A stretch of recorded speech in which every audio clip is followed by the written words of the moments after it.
pong gusto nyo makamit itong 2024 kahit Marso na po ngayon? In 2024, ayun po, gusto pong magkaroon ng bagong cellphone kasi nga po, pasira na po yung aking cellphone ngayon.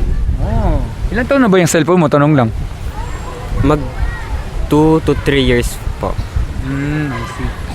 Pero ito, sa tingin nyo, kaiba'y masayahin ba kayo o malungkutin ba kayo sa simula nitong taon na to?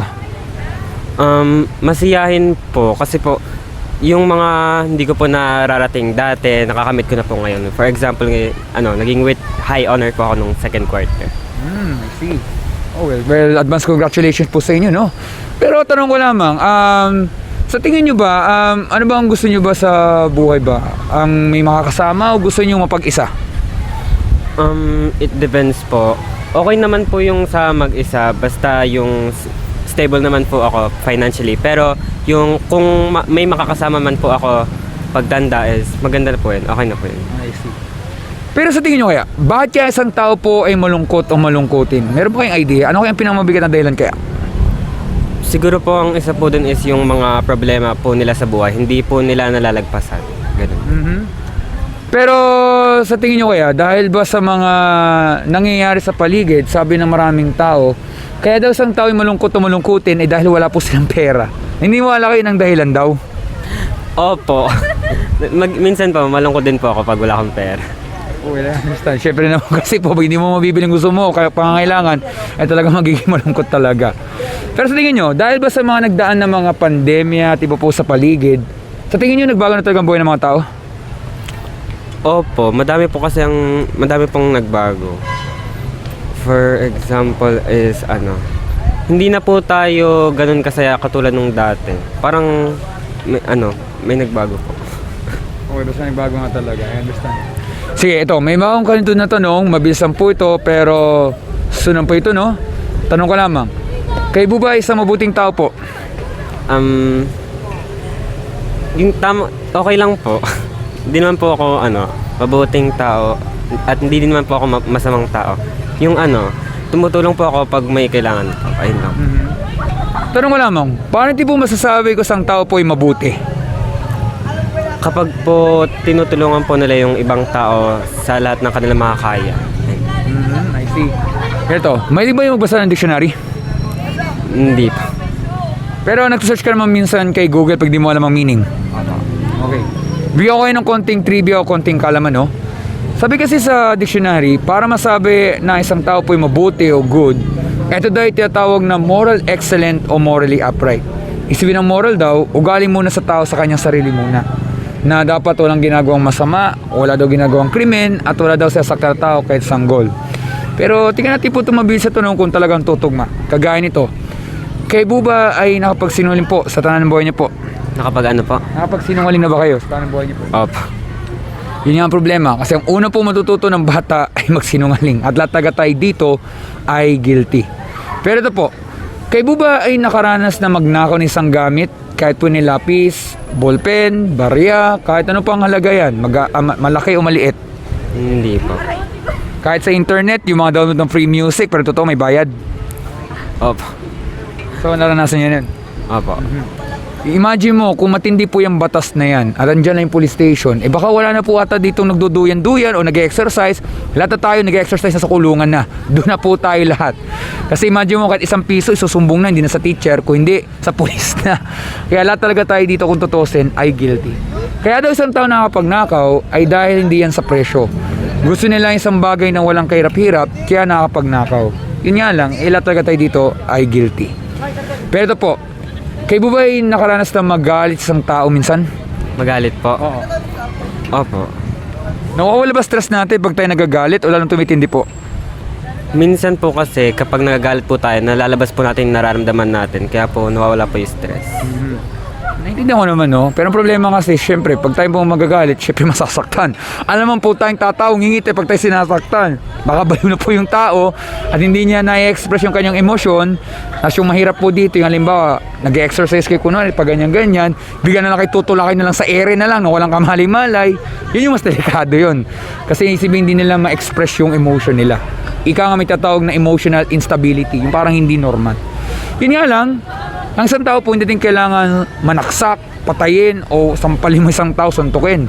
Magtanim ka na daw ng galit, di mo kailangan magmura, parang nakapatay po tayong tao pero hindi po literal, galing sa ating puso. Yun nga lang, halos lahat po dito ay guilty.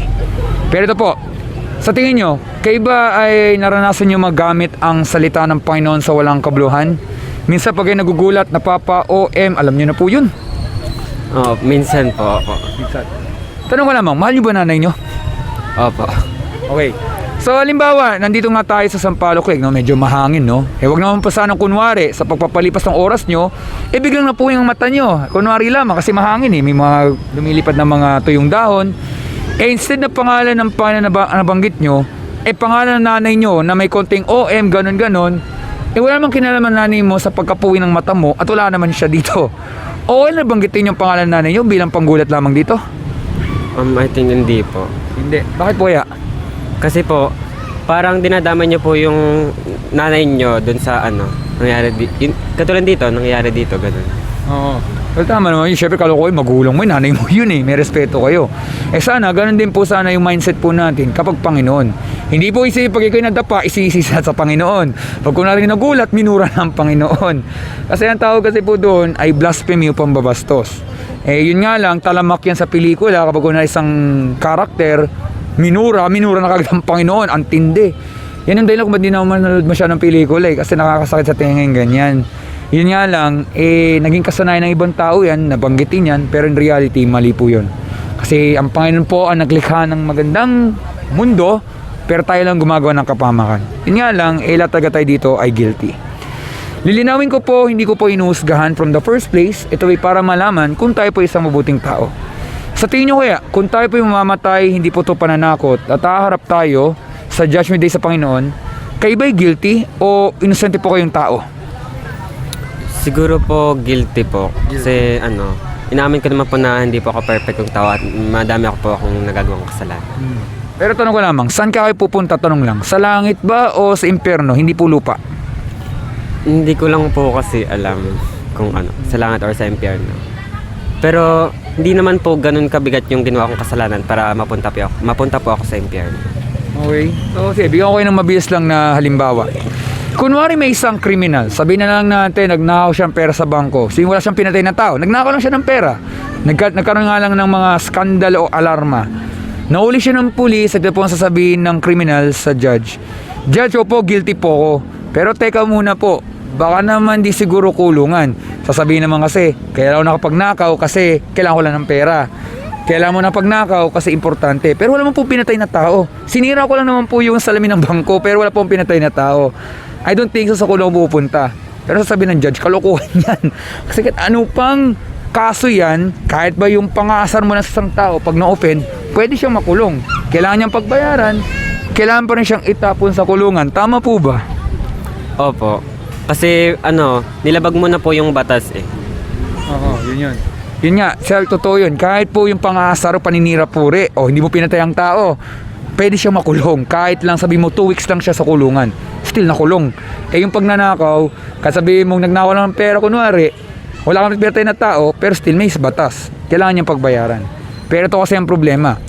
Sabi kasi sa Biblia, o salita ng Panginoon, ang mga tao nagsinungaling, nagnakaw, nagtanim ng galit, ginamit ang salita ng Panginoon sa walang kabuluhan at marami pang ibang kasalanan, magaan no mabigat, ay walang makakarating sa langit. Hindi makikita ang karya ng Diyos kung hindi itatapon po sa nagbabagang apoy o impyerno. Simple lamang po ang tanong ko po. Sa tingin nyo kaya, nag-aalala po ba kayo na maaaring sa impyerno kayo mapupunta? Hindi lang kayo, tayo pong lahat. Kasi may nagawa tayo kahit isang nagawang kasalanan sa harap ng Panginoon. Nag-aalala po ba kayo dito? Ulitin ko po. Nag-aalala po ba kayo na maaaring sa impyerno po tayo tapon sa impyerno, sabi sa Biblia? Siguro po, oo. Pero pwede po pwede pong hindi tayo mapunta sa impyerno kung tatanggapin po natin ang Panginoong Jesucristo. Okay? So, understand, no? Pero tanong ko lamang, ano man kasi po mangyari, dapat po tayo mag-alala kasi po buhay ang pinag-uusapan natin. Kahit hindi ko kayo kilala, I think naman siguro, mas mahalaga talaga pag pinag-uusapan natin ang buhay ng tao. Tama po ba? Opo. Ito, tanong ko lamang, mahal niyo po ba sarili niyo? Opo. 100% sure? Hindi po. Okay, naintindihan ko naman yan. Kasi po tayo imperfect. Hindi tayo perfecto, nagkakamali po tayo. Pero ano man mangyari, gawin natin po sa maabot mga kayang kahit pa paano mahalin natin ating sarili. Kasi pwede tayong magkamali. Pag-isip mo sa umaga, isang dampot mo lang, nakalimutan na yung bagay, may nagawa ka ng pagkakamali na. Tapos biglang kahit simpleng aksidente lamang, nabasok mo kunwari yung flower base ng parents mo kunwari, syempre parang kasalanan mo, hindi mo maiwasan yan. Pwede tayong makagawa ng maraming kasalanan. Imagine mo gumawa ka ng 7 times na kasalanan araw-araw. I-multiply mo yan siguro sa isang taon yan. Eh masakit na sa mata na yung numero na yan. Ibig sabihin, araw-araw tayo makagawa ng kasalanan. Ang punto lamang, ano mo mangyari, di ko pinipilit, mahalin pa rin natin sarili. Kasi yun po talaga eh. Talagang meron tayong imperfect. Pero tanong ko lamang, kayo ba'y natatakot sa kamatayan? Apa. Eh syempre, pero sa tingin nyo, kung kayo bibigyan ng pagkakataon para mabuhay ng matagal, ilan pa kayang taon? Siguro ano po, another 50 years. 50 years. Pero alam niyo po ba hanggang kailan kayo mabuhay? Hindi ko pa alam. Yun nga. Hindi ko pa kayo tinatakot kasi anytime pwede po tayong matigok. Huwag naman po sana halimbawa pag uwi nyo bigla na lang kayong maaksidente, etc. Huwag kayo magaling, hindi ako manghuhula. Kasi sanay lang po ako, ng realidad talaga, pwede tayong mamatay anytime. Hindi para takutin yung mga sarili, kundi maintindihan natin na ang buhay talaga ay hiram lamang. Tama po ba? Apa. Kaya ang Panginoon po kasi galit siya hindi lang sa kasalanan kundi sa mga kasalanan tulad natin. Kaya lahat po talaga tayo dito ay guilty. Kasi kahit po isang tao sabihin niya na siya ay nagsisisi o sinuko niya ang kanyang buhay sa Panginoon, pero sa mata ng judge kailan pa rin niyang sabihin na pagbayaran niyo to. Kasi may mga taong pwedeng sabihin yung ganun. Pero pwede po magbago lahat-lahat pag narinig niya muna itong salita na to. Narinig niyo ba yung salitang mercy? M-E-R-C-Y? Opo. Ano kaya sa Tagalog nun? Ano po, yung parang awa, parang kaawaan nyo kami, parang ganun po. Tama. Pag sabi po nating mercy ay awa. Ibig sabihin, pwede tayong humingi ng awa sa Panginoon na inamin natin na tayo po yung makasalanan. Inamin natin na tayo mahina at tayo po humingi ng awa sa Panginoon o humingi tayong tulong sa Kanya. Kasi dito po papasok muna isang taong magpakumbaba o yung tawag na humility or humbleness. Kasi ibig sabihin, alam ng Diyos na bagamat tayo lahat ay guilty at tayo sa impyerno pupunta, nagbigay pa rin pa siya ng solusyon para hindi tayo mapahamak. Yan yung kung isang tao lalapit sa Kanya ng kahabagan. Kasi pwedeng magbago ang takbo ng kaso pag narinig natin itong salita na to. Ano kayang ginawa ng Panginoon upang hindi tayo itapon sa impyerno, tayo pa makalis po sa judgment day? May naisip po ba kayo? Ano kayang ginawa ng Panginoon sa ating lahat? Sinacrifice niya po yung sarili niya para maligtas po tayong lahat. Tayong lahat ay makasalanan, di lang sa Pilipinas, pati sa buong mundo. Tama po ba? Opo. Pero po ang ginawa po ng Panginoon sa Kristo, biniwi siya po yung kanyang buhay dahil gusto niya po magmalasakit. Wala siyang ginagawang masama dahil ang gusto niyang gawin ay ang tinatawag na unconditional love o pag-ibig na walang kapalit. Yun nga lang, pasensya na, hiramin ko lang muna ang salita ng mga millennial. Familiar ka ba sa red flag and green flag na yan? Opo. So, parang ganito lang. Yung mga tao, ayaw nila yung mga taong ginagawa ni Jesus. Para sa kanila, red flag yun. Yung magtuturo lang ng katotohanan, nagmamalasakit, ayaw nila nun. Kaya pinalabas nila na gusto nilang patayin si Jesus. Kahit wala siyang ginagawang kasalanan, pero still pinagplanuhan nila na i-torture siya. Kaya yan yung dahilan kung bakit siya namatay sa krus ng Kalbaryo. After siya i-torture, namatay siya doon, pero siya ay nabuhay sa pangatlong araw bilang hudyat na natalo po ang kasalanan at natalo po ang kasamaan. Dahil si Jesus kasi hindi lang siya tao, siya rin ni Diyos. Alam niya na pagbabahagi ng mamahalagang aral ay kapalit ni kanyang buhay. Kaya yan yung dahilan kung bakit siya ipinako at namatay sa krus at nabuhay. Yun nga lang, ang kaligtasan po ay nasabihan ng Panginoon. Wala sa ating mabuting gawa. Kasi parang isang tao, pag siya ay nakagawa ng kasalanan, pero may nagbayad po ng piyansa, may makakalaya po siya. Narinig ba salitang piyansa? Opo. So, ibig sabihin po, kung isang tao po ay guilty at may nagbayad po ng piyansa, siya po ay makakalaya kasi yan ay kinikilala ng korte. Gaya din po ang ginawa ni Jesus. Ang kanyang pong buhay ang naging kapalit upang mabayaran ang kasalanan ng sanlibutan. Yun nga lang, may dalawang bagay po para makamit ng kaligtasan, bagamat masabihan ng Panginoon. Una, narinig mo yung salitang repentance? Opo. Ano kayo sa Tagalog nun? Yun yung, yung pagbabayaran niyo po yung lahat ng kasalanan yung ginawa. Well, not necessarily pagbabayaran ng kasalanan sa sarili mo. Ganito lamang yan. Pag sinabi nating repentance, ito po ay pagsisisi sa kasalanan. Halimbawa, pag kayo nagkakasakit, di ba gusto niyo laging gumaling? Opo. Siyempre, imposible naman pag kayo nagkasakit, hindi kayo makakapasyal dito sa Sampaloc Lake. Imposible yan. Nagpapalipas ka ng oras, so kailangan malusog ang katawan mo. Hindi yung nilalagnat ka pa at manglalanghap ka pa ng hangin. So, ganun din po yun. Pag tayo po yung nagkakasakit, gusto nating gumaling lagi. Pag tayo nakagawa ng kasalanan, patuloy po tayong lalayo sa tinagawang kamalian at patuloy natin babaguhin ating puso at isipan. At ang pangalawa po ay ang pananampalataya sa Panginoong Hesus lamang bilang Panginoon at tagapagligtas. Pag nagawa natin dalawang bagay na yun, tsak, patatawarin tayo ng Panginoon, bibigyan tayo ng bagong puso at isipan, at higit sa lahat po, ano man ang pagsubok na pinagdadaan natin, meron pong pag-asa. Hindi sa mundo nito, kundi sa Kanya lamang, at dahil doon, meron pong buhay na walang hanggan. So ito na lang po ilan sa mga tanong to bago umalis, pero ito po. Sa tingin nyo kaya, nagsasabi kayo ng totoo sa ating napag-usapan po? Opo. Pero pag-iisipan nyo po ba ating napag-usapan po? Opo. Ano po, pagsisihan ko po yung mga ginagawa ko pong kasalanan. Nagbabasa ba kayo ng Bible araw-araw, yung walang palya? Hindi po. Naiintindihan ko naman. Halos lahat kasi ng Pilipino ay ganyan din naman. May Bible nga sa bahay, pero nagiging pan-display lamang. Ganito lamang yan. Kunwari, pag kayo nagugutom, kakain kayo. Opo. Imagine mo kunwari sa dalatang tindahan at ang bukas lamang ay convenience store. Di ako magbabanggit ng brand name. Baka mawala dito sa aking YouTube, no? Biro lamang. Kunwari lamang, bukas lamang convenience store. Bigla na lang nagugutom ka. Kumukulo ang sikmura mo. Tatakbo ka, bibili ka ng pagkain. Tama po ba? Opo.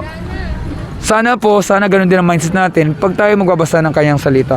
Kasi, bigyan ko kayo ng konting trivia. Kaya po isang tao humahaba ang buhay niya dahil sa 5 aspeto.